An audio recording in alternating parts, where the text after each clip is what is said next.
Danas nam je već, znate koji? 21. dan izvlačenja dobitnika na kvizu, dobitnika kviza Kaj Kaj. Datum je 11. ožujak 2019. godine. Danas nam izvlače dva vrlo zgodna dječaka, to su David i Alvedin. Mah, mah. Davide, promučkaj kutiju.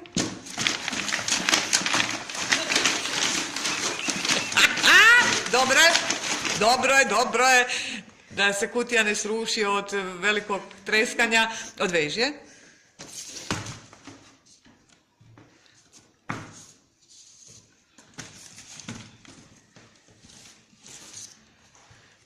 Promiješaj rukom.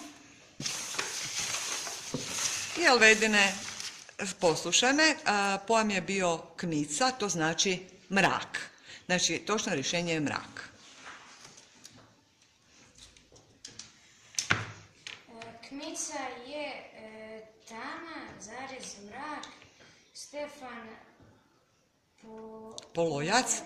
Mislim da smo imali to greška. Jesmo, bravo za Stefana. Bravo. Dobro, možemo dalje. Znači, tražimo dobitnika iz viših razreda. Mrak, drugi A, ništa. Dobro. Opet drugi A.